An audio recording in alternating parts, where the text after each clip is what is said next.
Hey guys, welcome back to the channel. Today we're going to cover the new Hockey Ultimate Team content as we always do. Make sure guys you're subscribing to the channel. Also, we're going to be discussing some NHL 22 news over the next little while as things start to heat up. Already got some confirmation from FIFA about kind of a disappointing aspect of NHL 22, or at least we can assume. But we'll talk about that in a future video. But make sure you subscribe as, again, the latest news and content will be here on my channel for anything NHL 22 related. All right, guys, so let's get into today's content. We did get some more 99 overall Shades of Summer cards, as well as some new cards reflecting the insane amount of trades that happened over the weekend leading up to the Seattle expansion. All right, let's get into it. All right, we'll kick things off with the 99 overall Jacques Plante. 6 foot, 175, 4 to distributor and 4 to balance. And again, this, it's been the same thing all year long. But if you are new to Hockey Ultimate Team, you're just kind of, trying to get things ready and try to learn the game before NHL 22. Anyone under 6'2", even 6'3", really, you just don't want to use. You're going to have a hard time keeping the puck out of your own net, especially with the aggression down at 8 or up at 83, the aggression set. Obviously, you want to kind of keep it 80 and below. And Jacques Plante just has kind of a bad mix. 6 foot. I hope that there's a way in the future that goaltenders can be more viable in Hockey Ultimate Team, but it's just been awfully tough. He's usually the tallest goaltenders are the best. Now, this year, they did make some changes to the progression of goaltenders, and it has been a little bit better. There's a lot more viable 6'4" goaltenders and things like that, even 6'3".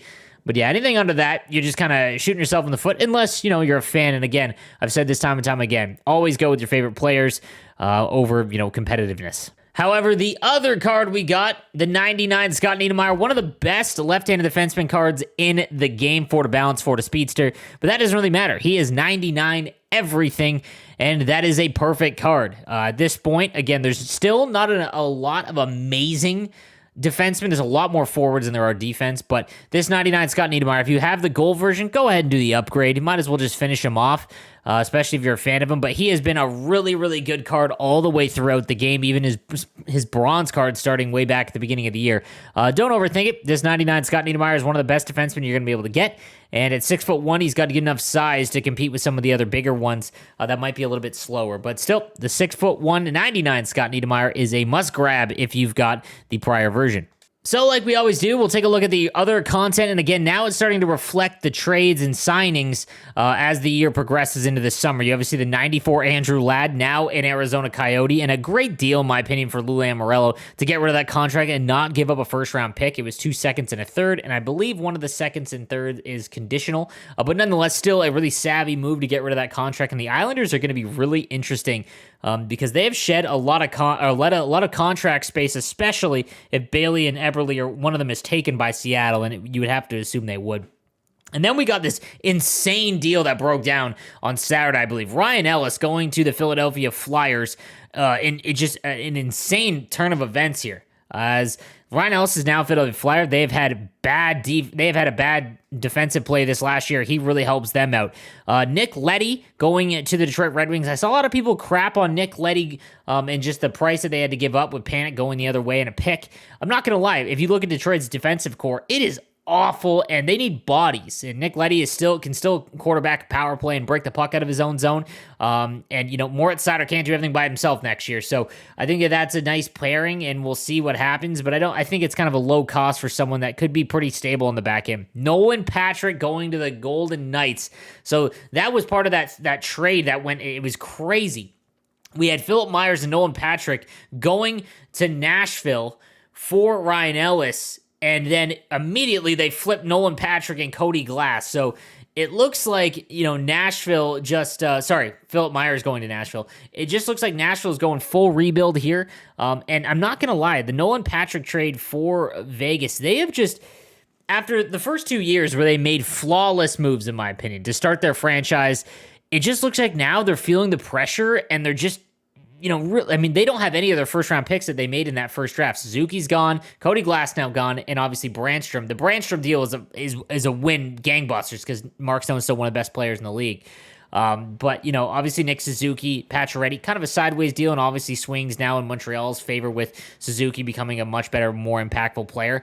Now you got Cody Glass and Nolan Patrick, and Nolan Patrick might have a decent ceiling, but he just hasn't been able to stay healthy, so I have no idea. Barclay Goodrow getting traded to the Rangers. unbelievable how Tampa was able to get a pick for a player that they went for a 7th rounder, for a player they were going to lose and not sign. So that's just great assets management. And the Rangers getting Barclay Goodrow, I'm not going to lie, there's a rumored $3.6 million deal for 6 years.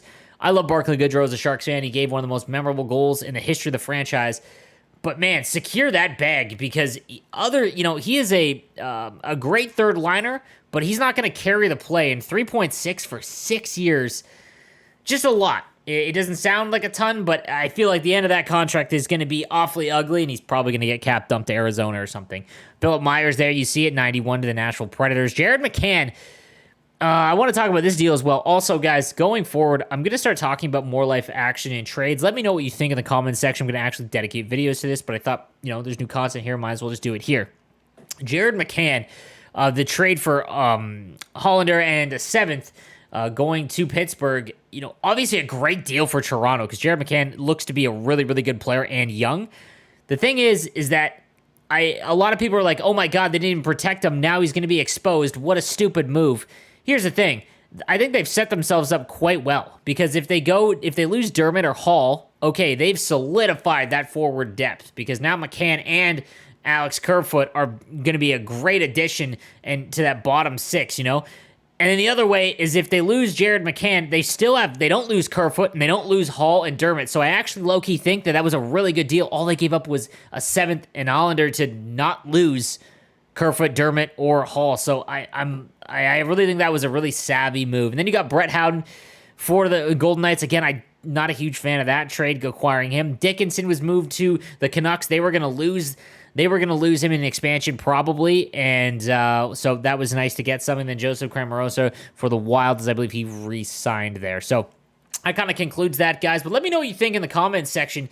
And just in terms of if you want that kind of content, I'm not a big piece of it. I'm not big on opinion pieces, but I have some ideas that we might be able to cover and just start some conversations in the comment section. I love talking to fans of other teams to hear what they think. So what did you think about the McCann trade? What do Philly fans think of the Ryan Ellis trade? That's what I want to know. I don't want to say, hey, this is a good deal and you're stupid. So not that kind of thing. But anyways, guys, thank you for watching, and I will see you tomorrow. Have a good one.